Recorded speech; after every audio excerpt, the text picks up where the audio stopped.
The $347 charge at Tiffany's appeared on our joint credit card statement the same week my husband told me he was working late every night to close the Morrison account. Funny thing about lies, they're only as good as the liar's memory, and Dominic has always been too arrogant to keep track of his own bullshit. My name is Kayla Robinson, I'm 35 years old, and after 15 years of marriage, I've become something of an expert in my husband's particular brand of creative accounting. The charge was dated Tuesday, March 15th at 2:47 p.m. I cross-referenced it with his work calendar, the one he'd forgotten I had access to, and found exactly 0 client meetings that day. Instead, there was a mysterious 2-hour block marked personal appointment, right around the time someone was dropping serious money on jewelry that definitely wasn't for me. Because when was the last time Dominic Collins, my 38-year-old CPA husband, bought me anything from Tiffany's? I'll tell you when. Never. For our 10th anniversary, he got me a KitchenAid mixer because it was practical and showed he understood my interests. Yeah, my interest in being a good little housewife who bakes his favorite cookies and keeps her mouth shut about his increasingly obvious lies. But I'm getting ahead of myself. Let me back up to the moment that started all this. The moment I stopped being the responsible eldest daughter who fixes everyone else's problems and started being the woman who fixes her own. It began 3 weeks ago with that credit card statement and my sudden, crystal clear realization that my husband was cheating on me. Not suspected? Knew? Because while Dominic might be brilliant at managing other people's finances, he's spectacularly stupid when it comes to covering his tracks. The Tiffany's charge was just the beginning. There was Le Bernardin, our anniversary restaurant, the place he proposed. But this charge was for lunch on a random Thursday when he told me he was eating a sad death sandwich. There was the Ritz-Carlton, 3 different dates, always during business hours, always when he was supposedly in back-to-back meetings. And here's where being the family bookkeeper for the past 8 years really paid off. I know how to read financial patterns, and Dominic's patterns screamed affair louder than my mother screamed at me for selfishness when I wanted to finish my master's degree instead of supporting his CPA certification. Because that's the thing about being the eldest daughter in the Robinson family. You learn early that your job is to sacrifice, to be responsible, to make everyone else's life easier while your own dreams get shelved like expired milk. My sister Taylor, 3 years younger and infinitely prettier, got dance lessons in art school and unconditional parental support. I got lectures about being sensible and putting family first. When I was 12, I saved $200 from babysitting to buy my mother a birthday gift. Instead, my parents used that money for Taylor's dance recital costume, telling me that family sacrifices are what good daughters make. Taylor never even knew. She just twirled around in her sparkly costume while I learned that my wants would always come second to everyone else's needs. The pattern followed me into adulthood, into my marriage with Dominic. I graduated summa cum laude from NYU with a finance degree, had plans for graduate school, maybe even a career on Wall Street. But Dominic needed support during his CPA certification, so I worked 2 jobs, one at a bookkeeping firm, one waiting tables, to keep us afloat while he studied. Just until I passed the exam, he said. Then we'll be set. That was 15 years ago.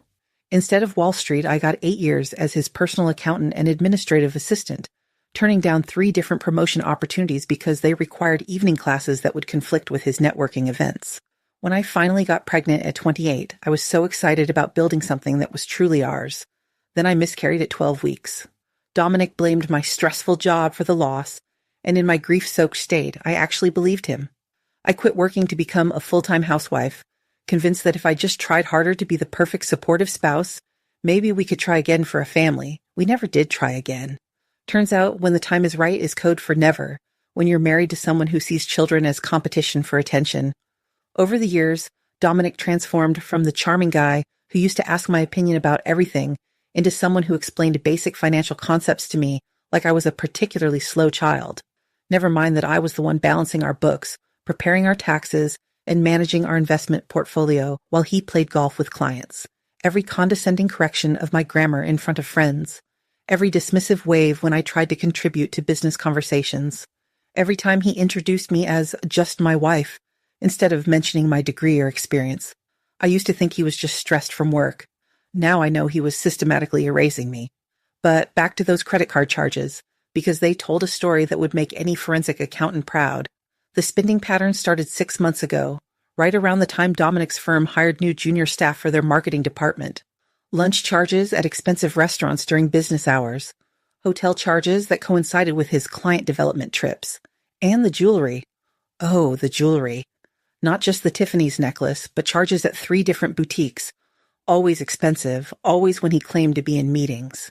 The final piece fell into place when I found the receipt that had fallen out of his jacket pocket. Dinner for 2 at Daniel, $380, with a handwritten note from the server. Happy birthday, Victoria. Hope you enjoyed your special dinner. Victoria? I'd never met a Victoria in my life, but apparently my husband was taking her out for birthday dinners that cost more than I spend on groceries in a month. So I did what any methodical, strategic woman would do. I hired the best divorce attorney I could find and started building my case. Sarah Chen, Esquire, was everything I needed. Sharp, experienced, and absolutely ruthless when it came to protecting her client's interests. During our first meeting, she listened to my evidence, took notes, and then delivered the news that made this whole nightmare almost worth it. Your husband is violating multiple corporate policies, she said, reviewing the financial records I'd gathered. If this Victoria works at his firm and reports to him, we're looking at abuse of power, misuse of company resources, and potential sexual harassment issues. This isn't just adultery.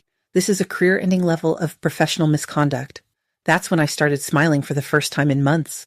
See, while I was playing the devoted housewife, I was also conducting my own little investigation. LinkedIn is a beautiful thing when you want to research someone's professional life. Victoria Perez, 26, junior marketing coordinator, hired 6 months ago. Reports directly to Dominic Collins, senior account manager. 6 months.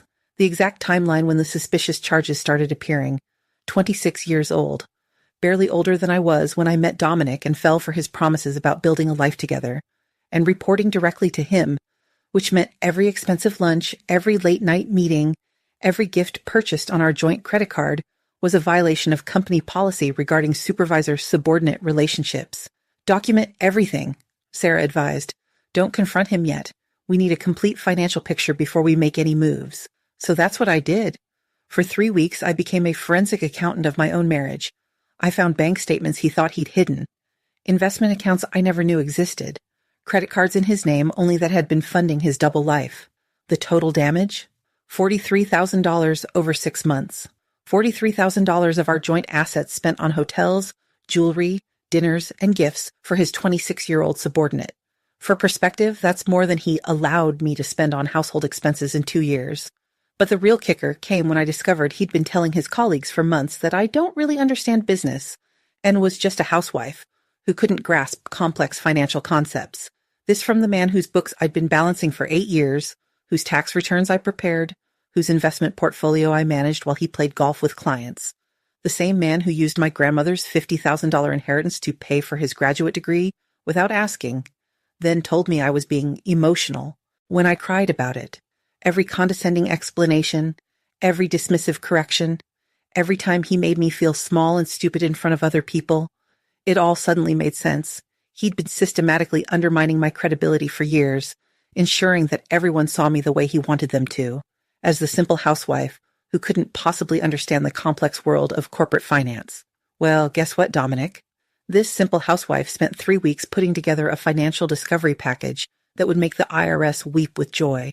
Bank records, credit card statements, hotel receipts, investment account transfers, all organized by date, amount, and corresponding lies he told me about his whereabouts. And tomorrow night at Le Bernardin, our anniversary restaurant, the place where he proposed, I'm going to hand him divorce papers that detail every single transaction, every policy violation, and every provable lie he's told in the past 6 months. Because if there's one thing being the responsible eldest daughter taught me, it's how to plan ahead and clean up messes. The difference is, this time I'm not cleaning up someone else's mess. I'm strategically creating one for the person who's been treating me like hired help for the better part of a decade. I've already arranged for the locks to be changed while we're at dinner. The moving company is scheduled for Friday morning to pack his belongings and deliver them to his mother's house, because at 38 years old, that's the only place I can imagine he'll be able to go when his corporate career implodes, along with our marriage. Storage unit rented, new bank account opened, post office box established. I even researched apartment complexes and have 3 applications ready to submit, because unlike some people, I believe in having backup plans for my backup plans. Tonight, I'm sitting in our bedroom, soon to be my bedroom, organizing the final pieces of evidence and preparing mentally for what will undoubtedly be the most important performance of my life. Because make no mistake, tomorrow night is theater. I need to be calm, composed, and absolutely devastating. I need to be everything he never expected me to be. The divorce papers are sitting on my nightstand, 47 pages of legal documentation that represent 15 years of marriage and 3 weeks of the most focused, methodical work I've ever done in my life. Sarah outdid herself. Every asset is accounted for, every violation is documented, every lie is cataloged with corresponding evidence. There's even a section about the corporate policy violations, complete with copies of his firm's employee handbook and highlighted passages about romantic relationships between supervisors and subordinates. Turns out companies take that kind of thing seriously when it involves misuse of company time and resources. Amazing what you can accomplish when you stop playing the victim and start playing chess. I pick up the papers and slide them into the leather portfolio I bought specifically for this purpose. Because if you're going to destroy someone's life, you might as well do it with style. Then I carefully place the portfolio in my handbag, right next to my lipstick and the breath mints I'll need for our anniversary dinner. The hostess at Le Bernardin recognizes us immediately, and why wouldn't she? This is where Dominic proposed 16 years ago, back when I thought his nervous fidgeting was charming instead of suspicious. Tonight, that same nervous energy has his fingers drumming against the white tablecloth before we've even ordered drinks. The usual table? She asks with a practiced smile. Perfect, I say, because irony deserves a front row seat. We're barely seated when Dominic's phone buzzes. Then again. Then a third time in rapid succession. He glances at the screen and I watch his face transform. Gone is the distracted husband going through anniversary motions. Suddenly he's alert, focused, almost eager. Sorry, just need to check this quickly, he says, already typing away with the kind of intensity usually reserved for actual emergencies.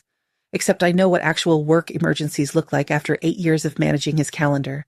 This isn't the frustrated frown of dealing with difficult clients or the resigned sigh of weekend deadlines. This is something else entirely. Must be important, I say, watching him type with unusual speed. Morrison account, he mutters without looking up. Critical deadline. Right. The Morrison account that supposedly had him working late every night for the past month. The same account that, according to his calendar, I still have access to, wrapped up 3 weeks ago. But sure, let's go with that. Our server approaches, the same woman who's been working here for years. She beams when she recognizes us. Mr. and Mrs. Collins, how wonderful to see you both again. Celebrating tonight? Our anniversary, I say smoothly. 15 years. How romantic. I remember when you proposed right here at this very table. Such a special moment. Dominic's typing falters for just a second, but he doesn't look up. Even our love story isn't worth pausing for anymore. The server takes our wine order, a bottle of the same champagne we had the night he proposed, because I believe in bringing things full circle. When she leaves, I gently suggest the obvious. Maybe put the phone away? For our anniversary? His response is immediate and irritated. I can't just ignore work because it's convenient for us, Kayla. Important business doesn't stop for personal occasions. Important business. That's what we're calling 26-year-old Victoria Perez now. Of course, I say. How silly of me to think our marriage might take priority over a text message. He finally looks up, but only to give me that condescending look I've grown to know so well. You wouldn't understand the pressure I'm under right now. These deals don't just happen on their own. You're right, Dominic. I wouldn't understand pressure. It's not like I spent 8 years handling your books, managing your schedule, and preparing your tax returns while you played golf with clients. What could I possibly know about business? His phone buzzes again, and his attention vanishes like I'm furniture. Throughout the first course, he manages to step away from the table twice. Twice. Each time with hushed apologies about urgent calls and client emergencies that require immediate attention in the restaurant lobby. When he returns the second time, he's almost happy. There's a slight smile playing at his lips as he slides back into his seat, already reaching for his phone before his napkin hits his lap. Everything okay? I ask. Fine, fine. Just busy night. Busy night, indeed. I watch him type another response, his fingers moving with the kind of careful precision that suggests he's choosing his words very deliberately. This isn't someone firing off quick work updates. This is someone crafting messages that matter. When he hits send, there's that smile again. Soft, private, completely unlike any expression he's worn in my presence for months. Around us, other couples lean across tables, sharing intimate conversations and actually looking at each other. There's a young pair by the window celebrating an engagement, her ring catching the light as she gestures excitedly. An older couple near the bar touch hands while discussing their grown children, 40 years of marriage evident in their comfortable rhythm. And here we sit, Dominic absorbed in his secret digital romance while I calmly finished documenting the evidence of our marriage's death. Work seems especially demanding lately, I comment when his phone buzzes yet again. He stiffens, suddenly defensive. What's that supposed to mean? Nothing specific, just an observation. Well, your observations aren't particularly helpful right now. He's already reading another message, that private smile flickering across his face again. I watch him type a response, and for a moment I feel something unexpected. Not heartbreak, that happened months ago. Not even anger, really. Just vindication. This distracted, dismissive version of my husband is exactly why what I'm about to do isn't cruel. It's necessary. When our dessert arrives, chocolate souffle for two, another callback to our proposal night, I excuse myself to the restroom. Take your time, Dominic says, already reaching for his phone. I have a few things to handle anyway. Of course you do. In the restroom, I retrieve the leather portfolio from my handbag, right where I placed it next to my lipstick and breath mints. The portfolio feels heavier than its actual weight, like it's carrying the gravity of 15 years and $43,000 in betrayal. I check my appearance in the mirror. Perfect lipstick, composed expression, not a hair out of place. If you're going to end a marriage, you might as well look flawless doing it. Back at the table, Dominic hasn't touched the dessert. He's too busy typing what appears to be a lengthy message, his face lit by the screen's glow and the restaurant's dim lighting. I sit down and place the portfolio on the table, next to my water glass. Then I open it methodically, the way I've opened countless files during my years managing his professional life. The divorce papers are exactly where Sarah left them. 47 pages of legal documentation that represent 3 weeks of the most focused work I've ever done. I slide the documents across the table with the same smooth motion I used to slide his morning coffee across our kitchen counter for 8 years. Happy anniversary, darling. Dominic's head snaps up from his phone, confusion flickering across his face as he registers the papers in front of him. What is this? Read it and find out. He picks up the first page and I watch his expression cycle through confusion, recognition, anger, and finally mounting panic as he realizes exactly what he's looking at. His phone buzzes on the table beside him, but for the first time all evening, he doesn't reach for it. Page 2 has the financial documentation. Page 3 lists the policy violations. Page 4 details the timeline of his affair with specific dates, times, and credit card charges. By page 5, his face has gone completely white. Kayla, where did you get all this? I take a bite of the chocolate souffle. Still perfect after all these years. From our joint accounts, your company's expense reports, and your complete inability to cover your tracks. Another bite. The hotel receipts were particularly enlightening. His hands shake slightly as he flips through more pages, and I can practically see him calculating the scope of what I've uncovered. The Tiffany's charges, the restaurant bills, the hotel stays during business trips that never appeared on his official travel calendar. How long have you known? Long enough to hire an excellent attorney and document everything. I gesture to the papers. It's all there. Asset division, evidence of adultery, corporate policy violations involving your subordinate Victoria Perez. His phone buzzes again and we both glance at it. The irony is delicious. Even now, as his marriage explodes in real time, she's still texting him. You can answer that if you want, I say pleasantly. I'm sure she's wondering why you haven't responded to her last message. Dominic stares at me like he's seeing a stranger, and maybe he is. Maybe the woman who quietly managed his life while he dismantled our marriage really is gone, replaced by someone who plans her revenge as methodically as she used to plan his business dinners. I finish another bite of dessert while he frantically flips through the papers, his panic growing with each page of documented betrayal. This isn't what it looks like, Dominic stammers, still flipping through pages like he might find a different ending to this story, right? Because 47 pages of documented evidence is just my overactive imagination. Actually, it's exactly what it looks like, I say, standing and gathering my purse. Happy anniversary, darling. I leave him sitting there with our destroyed marriage spread across the white tablecloth, right next to the chocolate souffle we'll never finish together. The hostess smiles as I pass. I hope you had a lovely evening. Unforgettable, I tell her, because some moments really do last forever. I'm halfway across the parking lot when I hear him behind me, his dress shoes clicking frantically against the asphalt. Kayla, wait, we need to talk about this. I keep walking toward my car, keys already in my hand. 8 years of managing his schedule taught me the value of efficient exits. There's nothing to talk about, Dominic. He catches up slightly out of breath because apparently his expensive gym membership doesn't include cardio. You can't just serve me divorce papers and walk away. Watch me. This is insane. You're throwing away 15 years over some credit card charges? Some credit card charges, like $43,000, is pocket change. Like Victoria Perez is a line item error. I stop walking and turn to face him because suddenly I want him to see exactly who he's dealing with. I'm throwing away 15 years because you spent our anniversary texting another woman. I'm throwing away 15 years because you've been lying to me for 6 months while spending our money on jewelry for someone barely older than we were when we met. I'm throwing away 15 years because apparently I was the only one who thought our marriage was worth protecting. His face cycles through emotions like a broken slot machine. Anger, desperation, more anger. It's not what you think. Stop. I hold up my hand. Do not stand here and lie to my face when I have bank statements showing you bought her a $1,200 necklace for her birthday, the same amount you told me was unrealistic for my engagement ring. That shuts him up for exactly 3 seconds. I can explain everything. The time for explanations was 6 months ago, or 3 months ago, or literally any day before you decided our anniversary dinner was the perfect time to sext your subordinate.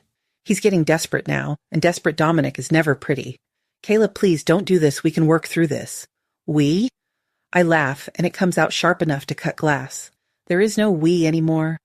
There's just you, your 26-year-old girlfriend, and the HR violation you've been committing for the past 6 months. His face goes white. Good. He should be worried about his precious career. You wouldn't. Oh, I would. I absolutely would. I unlock my car door. Check your email tomorrow.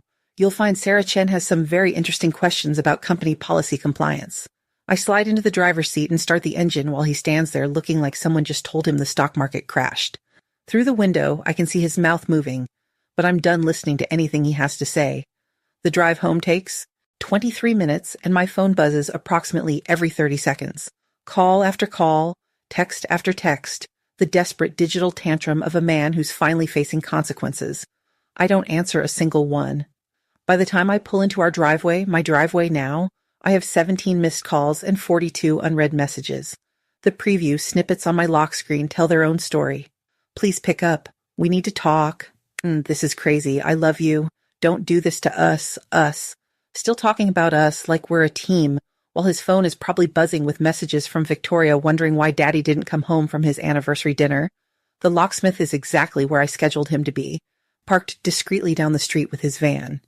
Professional, efficient, and absolutely worth the emergency rate I'm paying for midnight service. Mrs. Collins? He approaches with a toolbox and zero judgment. This probably isn't even the weirdest call he's gotten this week. That's me. How long will this take? 15 minutes for the front door, another 10 for the back. You want the deadbolts changed too? Everything. I want every lock in this house changed tonight. 25 minutes later, I'm standing in my own entryway with a fresh set of keys and the satisfying knowledge that Dominic Collins no longer has access to the life he's been systematically destroying. My phone is still buzzing, still calling, still begging. I turn it off and go to bed. Morning comes with the sound of a car door slamming in my driveway. Then another slam. Then the distinctive sound of someone pounding on my front door like the world is ending. I check the time, 6:47 a.m., check the security camera feed on my phone. There's Dominic, still in yesterday's expensive suit, looking like he slept in his BMW, because apparently he did. The pounding continues, accompanied by increasingly frantic shouting. Kayla, open this door. This is my house too. Actually, no. According to our mortgage documents and the lovely prenup his lawyer insisted on, this house is in my name only. Something about protecting his business assets from potential liability. Funny how that works both ways. I press the intercom button on the security system. Good morning, Dominic. Kayla, thank God. Open the door. We need to talk. We really don't. How was sleeping in your car? Comfortable? Stop being ridiculous and let me in. Ridiculous. Even now, even after everything, I'm the one being ridiculous. I'm afraid I can't do that. You see, you don't live here anymore. What the hell does that mean? It means the locks have been changed and your belongings will be packed and moved to your mother's house this morning. The moving company should be here within the hour. Silence. Then, you can't be serious. Dead serious. You'll want to move your car. The truck will need access to the driveway. Kayla, this is insane. You can't just throw me out of my own house. Watch. Me. And honestly, this feels better than our entire marriage. Right on schedule, the moving truck rumbles down our quiet suburban street at exactly 8 a.m. I chose Morrison Moving Company for the irony, named after the fake client account Dominic claimed was keeping him so busy these past months. The crew chief is a weathered guy named Pete who takes one look at Dominic, standing in the driveway like a scarecrow, and asks the question I've been hoping for. Is this going to be a problem, ma'am? Not for me, I say through the intercom. Mr. Collins will be cooperative. Won't you, Dominic? Dominic looks like he wants to argue, but 3 burly moving guys are staring at him expectantly, and his survival instincts finally kick in. This is temporary, he says to the camera. This is all temporary. Sure it is, sweetheart. Just like your affair was temporary. Just like our marriage was temporary. Everything is temporary when you're a selfish bastard who thinks rules don't apply to you. I watch through the security feed as Pete and his crew efficiently pack 15 years of Dominic's life into cardboard boxes. His golf clubs, his expensive suits, his collection of business books about leadership and success. All of it disappearing into the truck like it never belonged here in the first place. Maybe it didn't. My phone rings at 9:23 a.m. Unknown number, but the caller ID shows Collins Patricia, his mother, right on schedule. Hello, Patricia. What the hell do you think you're doing? No pleasantries, no small talk, straight to the righteous indignation. I'm getting divorced. I thought that was fairly obvious. You can't just throw my son out of his house like he's some kind of criminal. Actually, I can, and I did. This is completely unreasonable. Dominic told me you're having some kind of breakdown.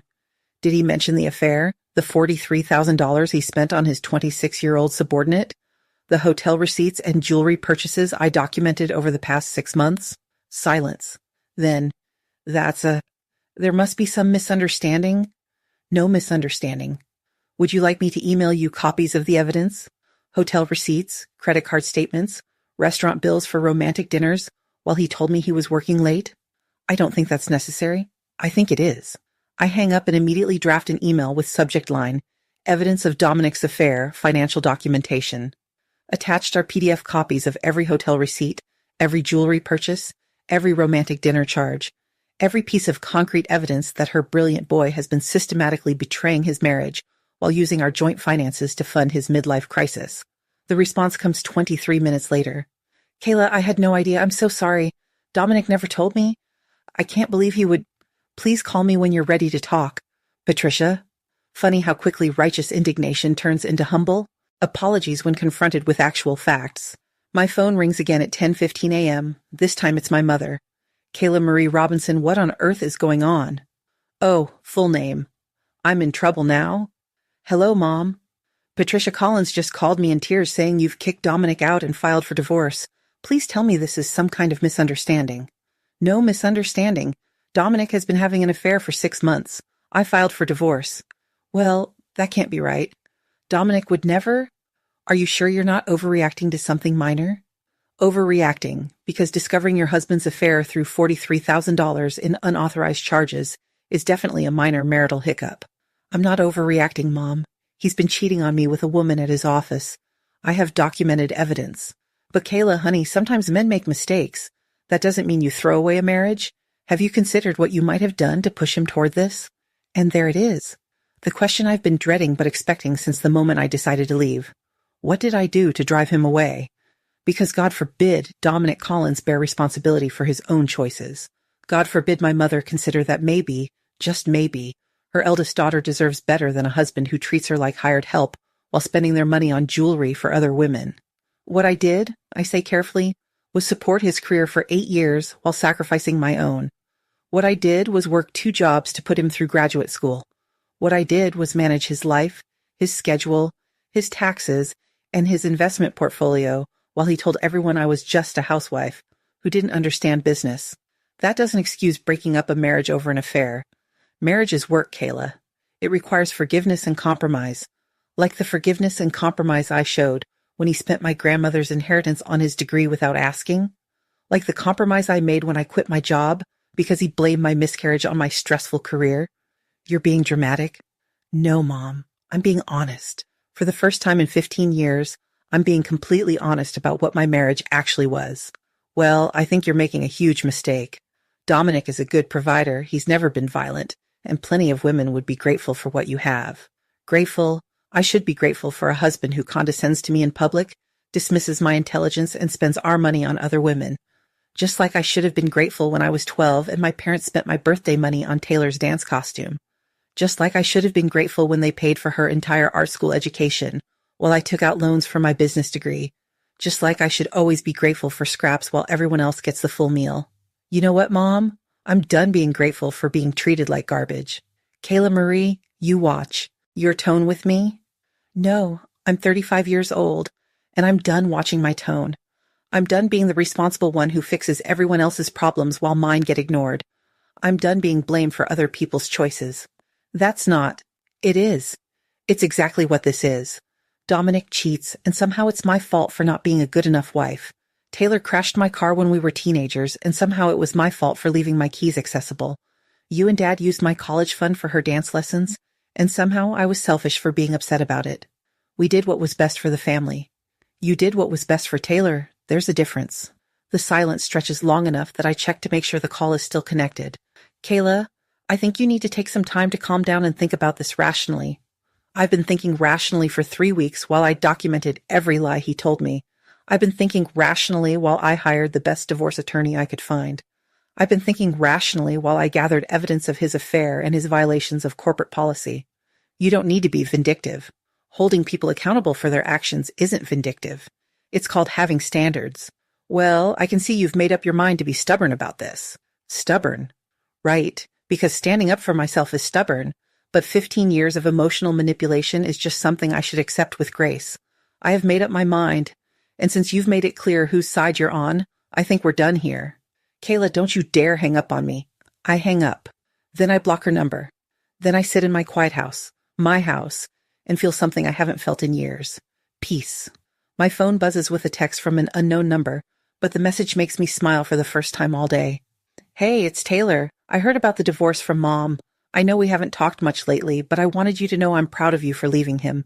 I never liked Dominic. He was controlling and manipulative, and you deserve so much better. Call me when you're ready. I love you. I stare at the message for a long moment, reading it twice to make sure I'm not imagining things.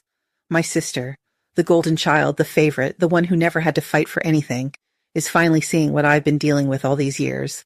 And maybe, just maybe, I'm not as alone as I thought. 2 weeks later, I'm sitting across from Taylor at a coffee shop in Soho, watching my little sister transform into someone I barely recognize. Gone is the self-absorbed golden child who used to monopolize every family conversation. In her place sits a woman who actually seems to see me clearly for the first time in 35 years. So how bad is the family drama? I ask, stirring my latte and bracing myself for the inevitable shitstorm report. Taylor grimaces and pulls out her phone. Mom has been working the phones like she's running a political campaign. I've got screenshots of the family group chat if you want to see them, but fair warning, they're pretty brutal. Hit me. She slides her phone across the table and I scroll through messages from relatives I haven't talked to in months. Most of it is exactly what I expected. Mom painting me as vindictive and stubborn, questioning how I could throw away such a good marriage over misunderstandings that could be worked through with proper counseling. But then I see something interesting. My Aunt Linda, Mom's own sister, wrote back with something that makes me pause. I don't know, Ariana. Dominic always seemed controlling to me. Remember at Christmas when he corrected Kayla's story about her own job 3 times? And the way he looks at other women? I've noticed that for years.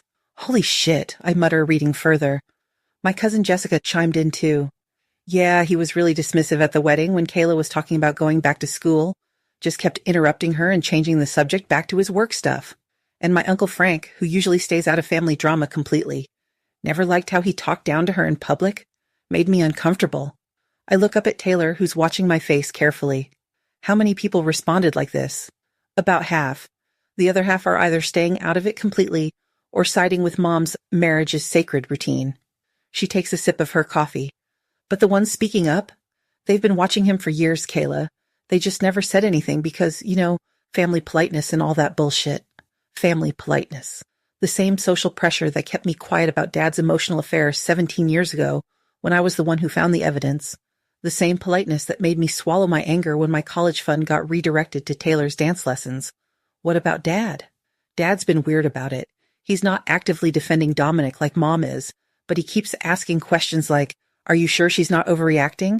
And what did she do to push him away? Classic Dad stuff. Avoids taking sides but somehow makes it your fault anyway. Sounds about right. Dad has perfected the art of moral cowardice disguised as neutrality. But here's the thing, Taylor continues, leaning forward with an intensity I've never seen from her before. I told them both exactly what I thought about their reaction. I said you'd been supporting Dominic's career for 15 years while he treated you like hired help, and that maybe they should ask themselves why they're more concerned about protecting his reputation than supporting their own daughter. I stare at her. You said that to Mom? I said that and more. I told her about all the times I watched him dismiss you in public, how he never let you finish a sentence when you were talking about anything business-related, how he introduced you as just my wife, like you, didn't have a finance degree from NYU. My throat gets tight. You noticed all that? Kayla, everyone noticed. God, I'm so sorry we never said anything. We all just accepted that this was how your marriage worked because you seemed to be handling it. Because I'd gotten so good at pretending everything was fine, at smoothing over his condescension with nervous laughter, at redirecting conversations when he started his mansplaining routine. I should have spoken up years ago, Taylor says quietly. I should have told you what I saw instead of just feeling uncomfortable and staying quiet. Why didn't you? She's quiet for a long moment, turning her coffee cup in slow circles on the table. Honestly? Because calling out Dominic would have meant admitting that I could see you were unhappy, and that felt too big to deal with. It was easier to tell myself you were fine than to confront the fact that your marriage was fucked up. At least she's honest about it. Plus, she continues, I was still stuck in that family dynamic where you're the responsible one who handles everything, and I'm the baby who doesn't have to deal with serious stuff. But watching Mom blame you for Dominic's affair, that snapped me right out of it. I reach across the table and squeeze her hand. I'm glad you're here now.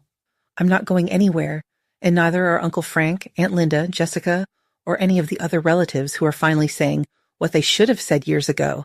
She grins. Mom is not happy about losing the narrative control. That makes me smile for the first time today.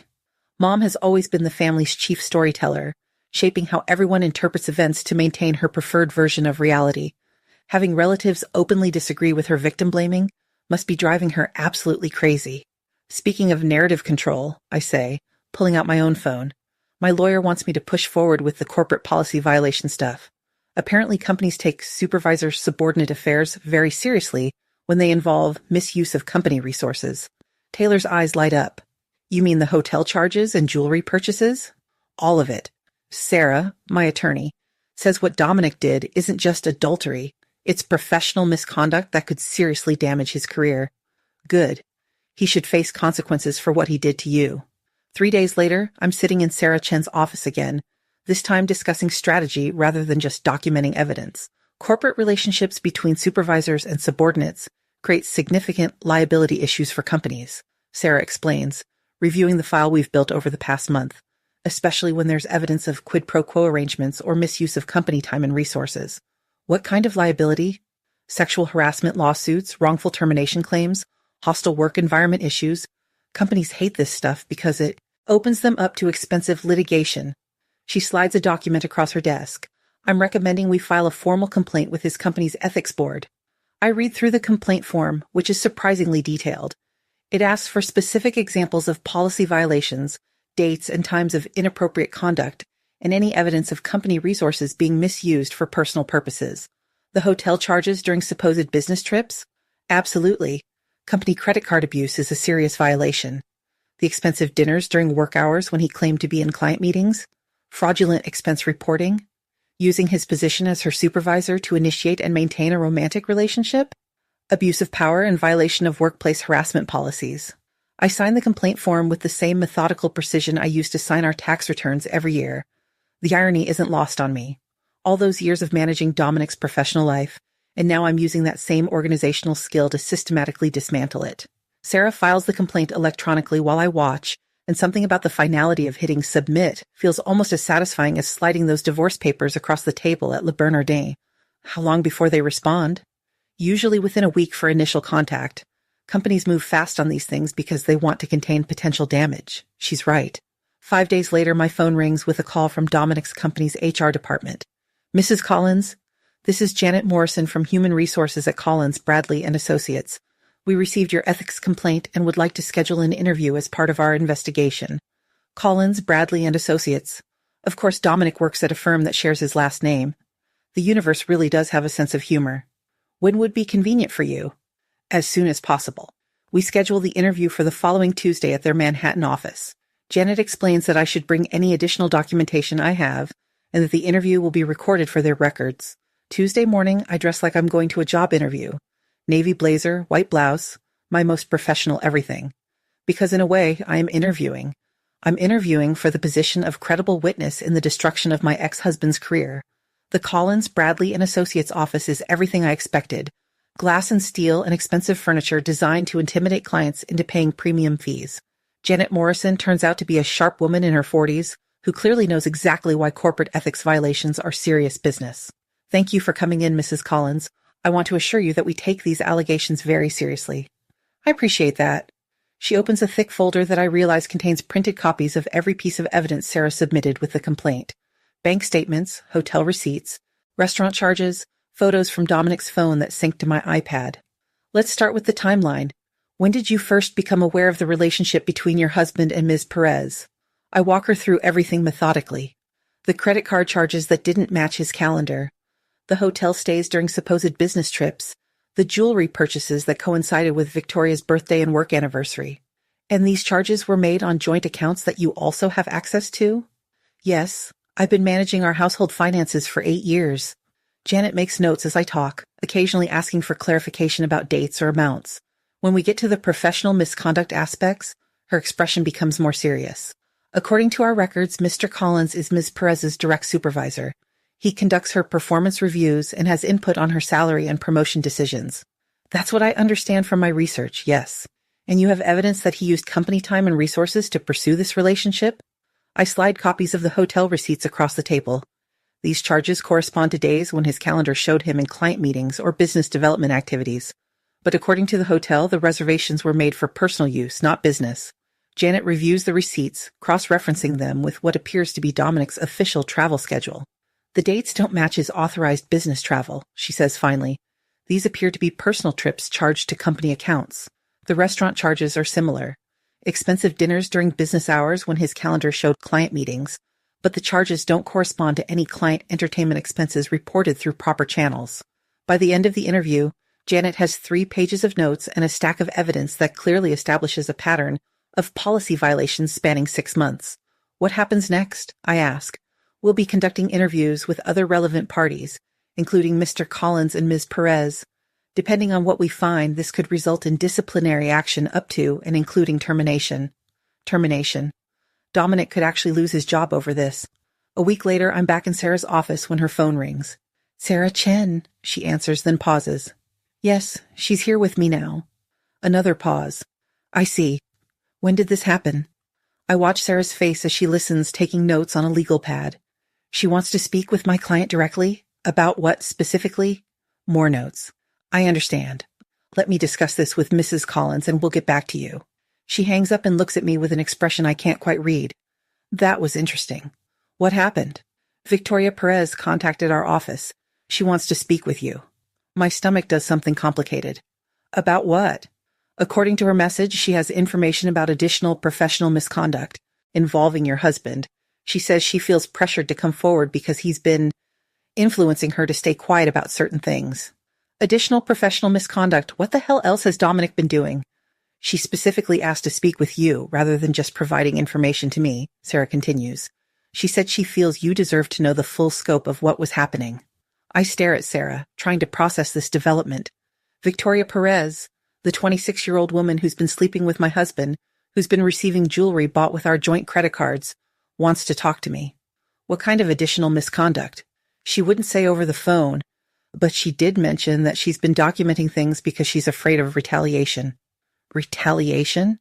That implies Dominic has been threatening her somehow, or at least pressuring her to keep quiet about something beyond just their affair. Do you think I should talk to her? Sarah considers this carefully. It could be helpful for both the divorce proceedings and the corporate investigation, but it could also be emotionally complicated for you. Emotionally complicated is one way to put it. The woman who helped destroy my marriage wants to have a heart-to-heart about my husband's professional misconduct. But if she has information that could strengthen the case against Dominic, if she can provide evidence of additional violations that might ensure he faces real consequences for what he's done, set up the meeting. The meeting happens 3 days later in Sarah's conference room, because apparently my life has become one endless series of legal consultations. Victoria Perez sits across from me looking exactly like what she is, young, professional, and completely out of her depth in a situation that was designed to be over her head from the start. Thank you for agreeing to speak with me, she says, and her voice is steadier than I expected. I know this is complicated. Complicated. Sure, let's call systematic manipulation and financial fraud complicated. It sounds so much nicer than your boyfriend destroyed my marriage while embezzling from his own company. What information do you have? Sarah asks, cutting straight to business. I appreciate lawyers. Victoria opens a folder that's disappointingly thick. I've been documenting things since the HR investigation started because Dominic has been pressuring me to stay quiet. Pressuring, that's an interesting word choice. What kind of pressure? I ask. She glances at Sarah, then back at me. He told me the company investigation was just a formality and that if I cooperated with it, I'd lose my job. He said you were being vindictive and trying to destroy both our careers out of spite. Of course he did. Because heaven forbid Dominic face consequences for his own actions when he could just convince everyone else they're the problem. He also said that if I testified in your divorce proceedings, he'd make sure I never worked in finance again, that he had connections throughout the industry and could blacklist me. Sarah and I exchange glances. This is moving beyond affair territory into witness intimidation, which is a whole different level of legal problem for Dominic. Did you document these conversations? Sarah asks. Victoria nods and slides a stack of printed emails across the table. He was careful not to put direct threats in writing, but the pattern is pretty clear, and there are text messages where he's more explicit. I scan the emails while Sarah reviews the texts. The messages read like a masterclass in professional manipulation. Subtle threats wrapped in concern, promises of protection mixed with warnings about career suicide. It's the same gaslighting he perfected on me, just adapted for a workplace setting. There's something else, Victoria says quietly. The company credit card charges you documented? Those weren't the only violations. My stomach tightens. What do you mean? He's been using his position to influence client contracts. There's a consulting firm owned by his college friend that's been getting preferential treatment on bids. Dominic has been steering business to them in exchange for kickbacks disguised as finder's fees. Sarah stops reading and looks up sharply. Do you have evidence of this? Email chains, invoice discrepancies, meeting notes where he specifically instructed me to inflate cost estimates for competing firms to make his friend's company look more attractive. Holy shit. This isn't just an affair anymore. This is corporate fraud. Why are you telling us this? I ask. Victoria is quiet for a moment, and when she speaks, there's steel in her voice I didn't expect. Because I realize he's been using me the same way he used you. I was never his girlfriend or his mentorship success story. I was just another tool for him to get what he wanted. And there it is. The moment when someone finally sees Dominic clearly instead of through the lens of his carefully constructed charm offensive. He promised me a promotion, a raise, opportunities to work with high-profile clients, she continues. But every opportunity came with strings attached. Every advancement required me to compromise my professional ethics a little more. I know that feeling. The gradual erosion of your own standards in service of someone else's agenda, justified as partnership or love or professional development. When the investigation started, he didn't try to protect me, Victoria says. He immediately started positioning me as the problem employee who seduced her married supervisor. That's when I realized I was expendable. Smart girl. It only took her 6 months to figure out what took me 15 years. What's your timeline for filing your own complaint? Sarah asks. I'm meeting with Janet Morrison tomorrow morning. I wanted to speak with you first because... She looks at me directly. Because you deserve to know that this was bigger than just him cheating on you. He's been using his position to manipulate people and violate company policy systematically. 4 weeks later, I'm sitting in family court watching Dominic's lawyer argue that he deserves alimony and half of my grandmother's inheritance. The irony is delicious. The man who spent 8 years telling me I didn't understand business is now claiming he can't support himself financially. Your Honor, his attorney says with a straight face, Mr. Collins sacrificed significant earning potential by focusing his energy on supporting his wife's career aspirations rather than pursuing his own advancement opportunities. I have to bite my lip to keep from laughing out loud. Supporting my career aspirations? He spent 8 years actively discouraging me from taking promotion opportunities and told people I was just a housewife who didn't understand business. Sarah stands to respond, and I can tell she's been looking forward to this moment. Your Honor, we have extensive documentation showing that Mr. Collins systematically undermined Mrs. Collins' career prospects while using her financial support and family inheritance to advance his own professional development. She slides a timeline across to the judge that we've spent weeks perfecting. Every job opportunity Dominic discouraged me from taking. Every professional development course he convinced me to skip. every networking event he deemed unnecessary for someone in my position. Mrs. Collins used her grandmother's $50,000 inheritance to pay for Mr. Collins' graduate degree and early career expenses. Sarah continues. During the same period, Mr. Collins was discouraging her from pursuing her own graduate education, claiming the family couldn't afford 2 advanced degrees simultaneously. The judge reviews the documentation with the kind of focused attention that makes lawyers nervous and guilty spouses sweat. Mr. Collins also has a pattern of isolating his wife from professional opportunities, Sarah adds. When Mrs. Collins received a job offer from Harrison Financial that would have required evening classes, Mr. Collins convinced her to decline by claiming her miscarriage was stress-related and that pursuing her career was being selfish toward their future family planning. Dominic shifts uncomfortably in his chair. Good. That particular manipulation tactic was especially cruel, and I'm glad it's finally being called out in a forum where he can't talk his way out of it. Furthermore, Sarah says, hitting her stride, Mr. Collins has been creating financial dependence through deliberate isolation while simultaneously engaging in financial misconduct that directly threaten the family's economic stability. She presents the bank statements showing Dominic's affair-related expenses, the corporate credit card violations, and the evidence of kickback schemes Victoria provided. While claiming he couldn't afford to support his wife's career development, Mr. Collins was spending $43,000 on an extramarital affair and engaging in professional misconduct that has now resulted in workplace disciplinary action. The judge looks at Dominic with the expression reserved for particularly disappointing defendants. Mr. Collins, you're claiming financial hardship, while the evidence shows you spent more on personal indulgences in 6 months than many families earn in a year. Dominic's lawyer whispers something to him, but his response is weak. Your Honor, those expenses there were circumstances that made them necessary for maintaining important business relationships. Business relationships. He's actually trying to claim his affair was a networking expense. The judge's expression suggests she's heard enough creative interpretations of business expenses for one lifetime. Mrs. Collins, she says, turning to me, you've been financially dependent on your husband for several years, correct? Yes, Your Honor, since I was 28. And during this period of dependence, were you actively discouraged from pursuing financial independence? Yes, Your Honor. My husband convinced me that pursuing my career would be detrimental to our family planning and that my job was stressing our marriage. Yet Mr. Collins was simultaneously using family resources and your inheritance to advance his own career while engaging in costly personal misconduct? That's correct. The judge reviews her notes for what feels like an eternity before speaking again.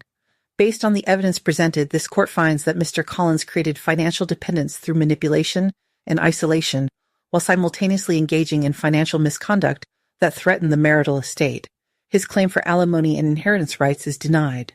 I feel something I haven't experienced in years. Vindication. Not just the satisfaction of being right, but the profound relief of having someone in authority acknowledge what actually happened instead of accepting Dominic's version of reality. Sarah squeezes my arm as the judge continues outlining the asset division, which awards me the house, the majority of our savings, and 3 years of spousal support from Dominic. It's not about the money. It's about finally having someone see through his bullshit with legal authority to do something about it.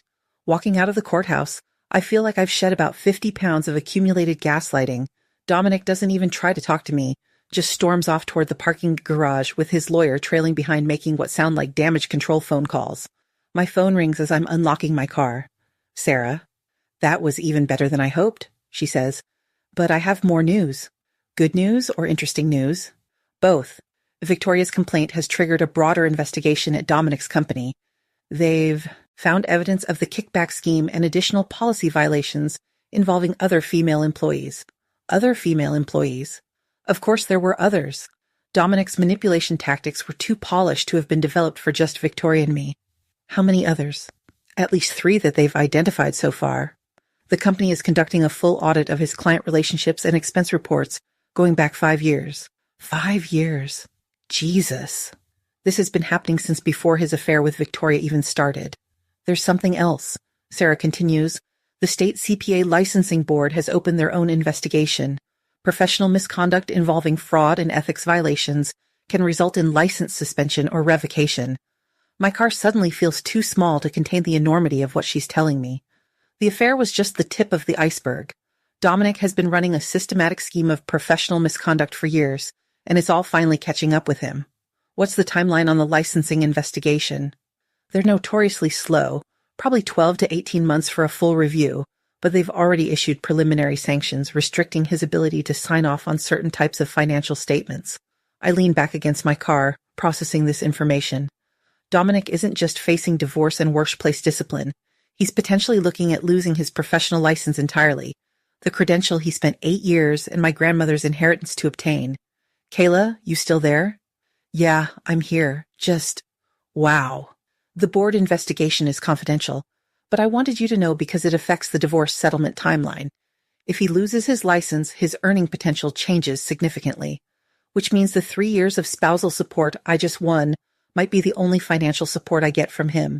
The irony is perfect. The man who created my financial dependence is about to face his own economic consequences for the choices that destroyed our marriage.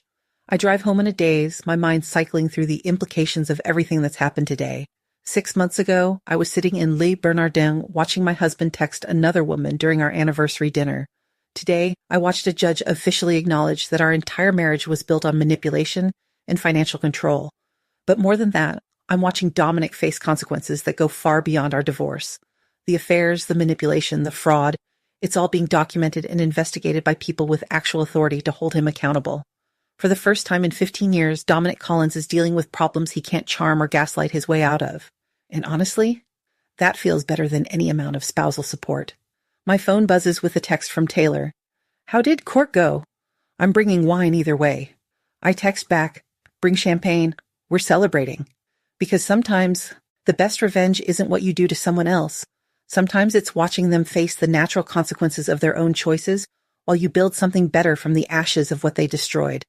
And sometimes, if you're really lucky, you get to watch those consequences include a potential investigation by the state CPA licensing board that could take 12 to 18 months to resolve. 18 months.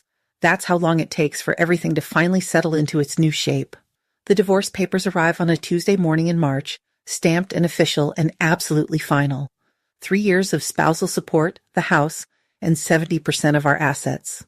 Dominic's signature looks shaky next to mine, like his hand was trembling when he signed away the life he thought he deserved. Sarah calls 20 minutes after the courier leaves. How does it feel to be officially divorced? Expensive, I say, looking at the settlement breakdown. For him, anyway. Because here's the thing about consequences, they compound.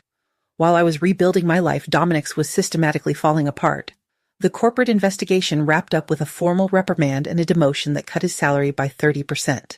Victoria got transferred to a different department after filing her own complaint about workplace manipulation, and apparently her testimony made the case investigators very interested in Dominic's methods. The state CPA licensing board moved slower, like Sarah predicted, but they moved. Preliminary sanctions that restricted his client interactions, pending a full review that could take another year to complete. His professional reputation, the thing he valued most, was now permanently marked with question marks. Have you heard anything from the family front? Sarah asks. Uncle Frank invited me to Easter dinner. Aunt Linda sends me articles about women starting over after divorce. Jessica texts me job listings she thinks I'd like. I pour coffee and settle into my kitchen chair, my chair in my house. Mom's victim-blaming narrative isn't playing as well as she hoped. That might be the most satisfying part of all this. Watching Mom lose control of the family story while relatives who stayed quiet for years finally spoke up. Turns out a lot of people had been uncomfortable with Dominic's behavior for a long time. They just needed permission to say so. Taylor has become my unexpected anchor through all of this. We have coffee every Sunday now, and she listens without trying to fix anything or tell me how I should feel. Last week she helped me move furniture in my newly reorganized house, and we spent 3 hours talking about childhood memories without a single argument. You know what's weird? She said, assembling my new bookshelf. I spent so many years thinking you had everything figured out. Perfect marriage, beautiful house, successful husband. It never occurred to me that you might be struggling.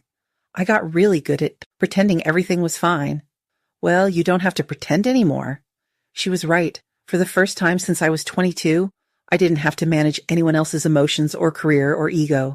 I could just figure out what I actually wanted, which turned out to be graduate school. The application process felt surreal after 8 years away from academic thinking. Personal statement, transcripts, letters of recommendation from professors who barely remembered me, but my undergraduate GPA still sparkled, and apparently finance programs like students with real-world experience, even if that experience was mostly managing someone else's life. NYU accepted me for their part-time MBA program starting in September. The settlement money would cover tuition with enough left over for living expenses while I transitioned careers. Financial independence was no longer theoretical. It was a spreadsheet with concrete numbers and a timeline. 6 months into the program, I landed an interview at Harrison Financial, the same company that offered me a position 8 years ago before Dominic convinced me my career was threatening our marriage. The irony felt intentional, like the universe was offering me a do-over with better information this time. "Why are you interested in returning to finance after time away?" the hiring manager asked during my second interview. "Because I'm ready to build something that belongs to me," I said.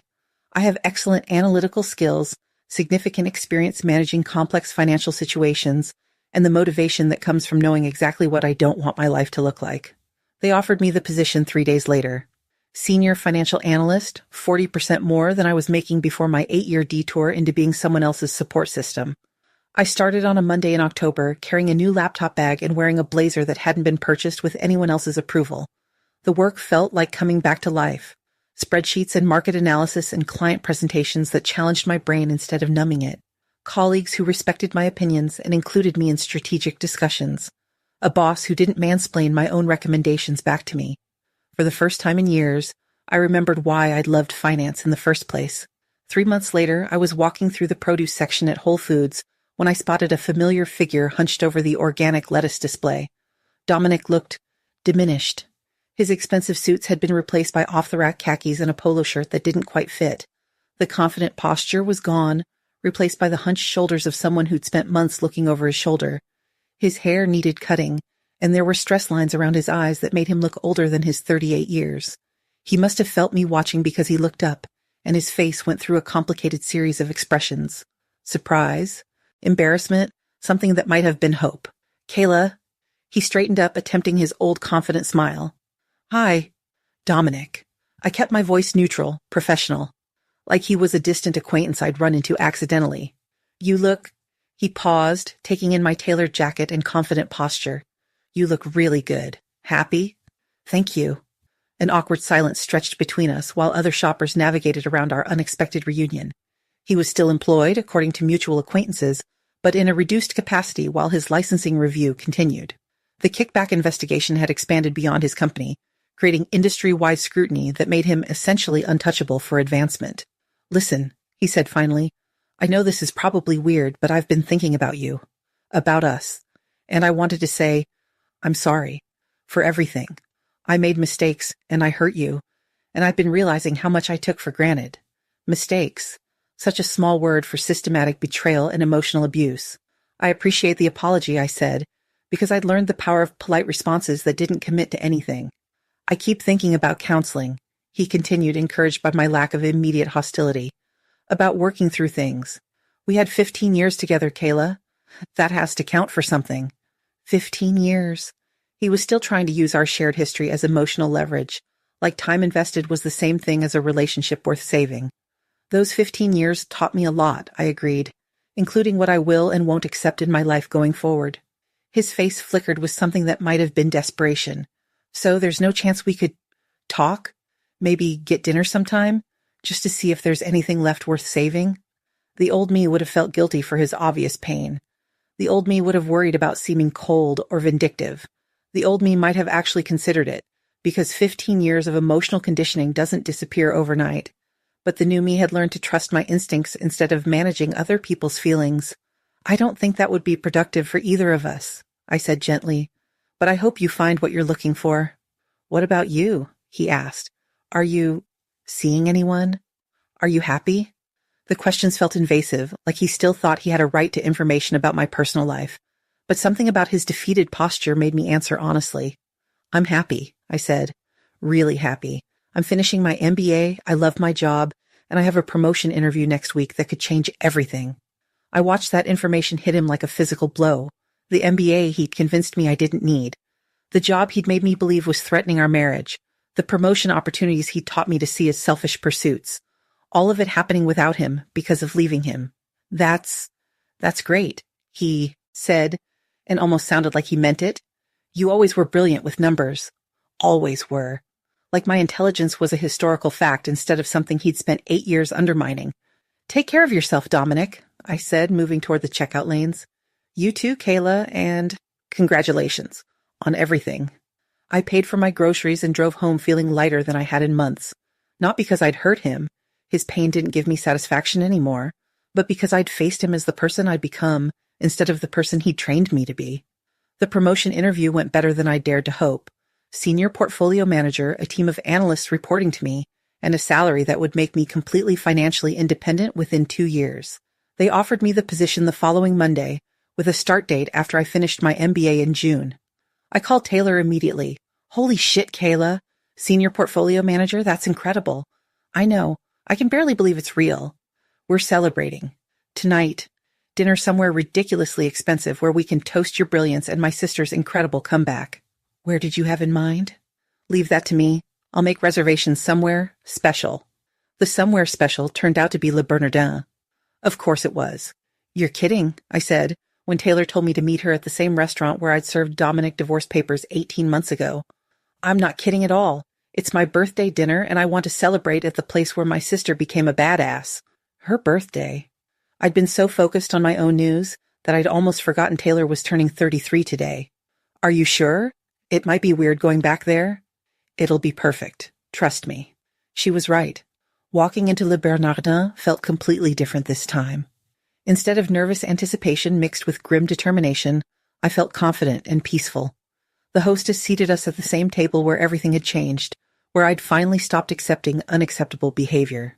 To new beginnings, Taylor said, raising her wine glass as our appetizers arrived. To new beginnings, I agreed, touching my glass to hers, and to sisters who finally figured out how to be friends. We'd ordered champagne because some moments deserve proper celebration. The same restaurant where I'd ended my marriage was now the place where I could honestly say I'd built something better from the ashes. You know what the best part is? I said, taking a sip of champagne that tasted like victory. What? I didn't have to destroy Dominic to rebuild my life. He did that all by himself with his choices. All I had to do was stop enabling the destruction and focus on creating something new. Taylor smiled, the kind of smile that reaches your eyes and means something. Sometimes the best revenge really is living well while other people face the natural consequences of their choices. She was absolutely right. Because here's what I'd learned over the past 18 months. You don't have to be vindictive to watch karma work. You just have to stop protecting people from the results of their own decisions. And sometimes, if you're really patient and really intentional about building the life you actually want, you get to celebrate your sister's birthday at the same table where you served divorce papers, toasting new beginnings while your ex-husband deals with a professional licensing review that could take 12 more months to resolve. Not because you wished it on him, but because actions have consequences and some lessons take longer to learn than others.